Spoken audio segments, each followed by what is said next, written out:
मौसमी Saeed, over to you. Hello hello hello. अरे आप अंजना, इतनी देर से हम आपको आवाज लगा रहे हैं। मनीष सिसोदिया थे हमारे साथ।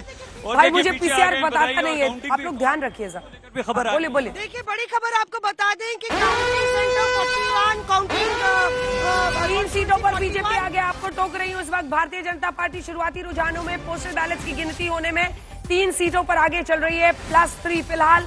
तो वही 0-0 अभी किसी और का खाता नहीं खुला है और अंगड़ाई लेने लगे हैं संगीत रागी अभी से ही। 3 सीटों पर आगे चल रही है बीजेपी फिलहाल शुरुआती रुझानों के मुताबिक। आपको बता दें, दिल्ली का पहला रुझान बीजेपी के पक्ष में गया है। जल्दी से बात पूरी कीजिए सईद मौसमी, जल्दी से। 41, 42 नंबर कॉन्स्टिट्यूएंसी, 51 और 54, ये 4 कॉन्स्टिट्यूएंसी की काउंटिंग सईद भीतर शुरू हो गई है। मनीष कुछ बोले नहीं, अंजना चले गए। काफी बातचीत करने की कोशिश की विभिन्न पत्रकारों ने। सारी जो भीड़ यहाँ पर है, पहले वो बोल के चले गए थे ना सईद, इसीलिए एक बार जरा स्टूडियो भी दिखा देते हैं अपने दर्शकों को जो 8 बजे हमारे साथ जुड़े हैं। सईद, मैं लौट रही हूँ आपके पास, एक बार स्टूडियो भी जरा जल्दी से दिखा देते हैं, क्योंकि यहाँ पर हमने जो इंतजाम किए हुए अपने दर्शकों को दिखाने के लिए नंबर्स, उसमें वो भी देखेंगे कि किस तरह से इजाफा होता है। ये पहले का है नंबर, और अगर नफा नुकसान के नजरिए से आप देखिएगा, ये जो 0-0 का नंबर है, पहले शुरुआती रुझान जो कुल मिलाकर सीट गणित है, वो इस वक्त क्या इशारा कर रहा है वो भी हम आपको दिखाएंगे। नतीजे का भी इंतजार कीजिए, स्कोर कार्ड भी आप यहां पर देख पाएंगे। ये देखिए 2025 के नतीजों में फिलहाल स्कोर बोर्ड पर आपको, लेकिन 4 सीटों पर भारतीय जनता पार्टी आगे हो गई है। 4 सीटों पर भारतीय जनता पार्टी आगे हो गई है।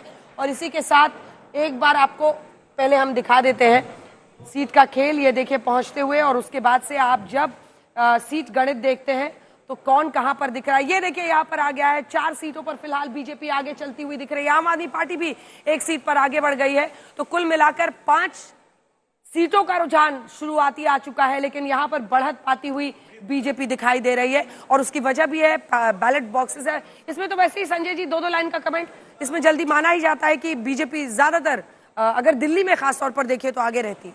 निश्चित रूप से कोई आश्चर्य की बात नहीं है। जब पोस्टल बैलेट की गिनती होती है और खासकर दिल्ली की जब चर्चा कर रहे हैं, तो बीजेपी आगे है। 4 सीटों पर बीजेपी आगे है और आम आदमी पार्टी 1 सीट पर आगे। कोई आश्चर्य की बात नहीं है। जल्दी से एक बार चलते हैं हमारे सहयोगी जो हमारे साथ जुड़े हुए हैं, तमाम जो सहयोगी है वो भी दिखाइए। 5 सीट पर बीजेपी अब आगे पहुंच रही है। टैली कैसे बढ़ रहा है, और वहीं पर आम आदमी पार्टी 1 सीट पर ही है और आतिशी पीछे चल रही है। बड़ी खबर इस वक्त की हम आपको बता रहे हैं, क्योंकि जब दिग्गजों की बात होती है वीवीआईपी सीट्स, तो जंगपुरा से बीजेपी आगे, सिसोदिया पीछे है। और बीजेपी बार बार दावा कर रही थी कि जंगपुरा से हम मनीष सिसोदिया को हराएंगे और वहीं कालका जी से हम हरा देंगे। ये देखिए नई दिल्ली के से अरविंद केजरीवाल पीछे चल रहे हैं। अरविंद केजरीवाल बैलेट जो है की गिनती हो रही है। थोड़ा सा इंतजार मुझे लगता है करना चाहिए इसके लिए, लेकिन ये साफ दिख रहा है कि फिलहाल जो वीआईपीज हैं आम आदमी पार्टी के, वो पीछे चल रहे हैं। और सत्ता की सीढ़ी में सीधी टक्कर में जो आएगी, देखिए कांग्रेस पार्टी 1 सीट पर आगे चल रही है। कांग्रेस पार्टी 1 सीट पर आगे चल रही है। आशुतोष जी जल्दी से एक कमेंट।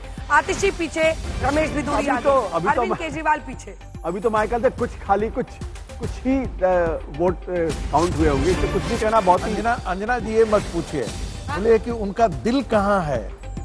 आप लोगों के दिल में इंटरेस्ट किसको है? किसी को इंटरेस्ट नहीं है। नहीं 5 सीटें भारतीय जनता पार्टी की तरफ जाती हुई दिखाई दे रही है और आम आदमी पार्टी की तरफ 2 है। एक ये देखिए कपिल मिश्रा आगे चल रहे हैं, और ये माना जा रहा था कपिल मिश्रा को लेकर बीजेपी दम भर रही थी कि वो तो हर हाल में आगे रहेंगे। ये महारथियों की पूरी यहाँ पर जल्दी से खाका दिखा दीजिए, ये अपने दर्शकों को दिखा देते हैं, क्योंकि यहाँ पर अगर आप देखिएगा तो अलका लांबा पीछे, अरविंद केजरीवाल खुद पीछे चल रहे हैं। उसके बाद से आप आ जाइए आतिशी पर, सबसे ज्यादा नजर होनी चाहिए, पीछे चल रही हैं। अवध ओझा पटपटगंज की सीट पे 2500 के मार्जिन से पिछली बार मनीष सिसोदिया इस सीट पर जीते थे, और इस बार चूंकि मार्जिन कम था उनको जंगपुरा शिफ्ट कर दिया गया, लेकिन अवध ओझा भी पीछे चल रहे हैं।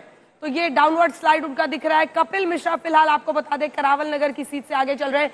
करावल नगर की सीट ऐसी सीट है जहां पर मुस्लिम बहुल है, लेकिन बीजेपी वहां पर जीतती है। इसी के साथ साथ मनीष सिसोदिया फिलहाल पीछे चल रहे हैं अभी, लेकिन बहुत शुरुआती है। इनकी धड़कनें तेज हो रही होंगी, आज तक देख रहे होंगे तो।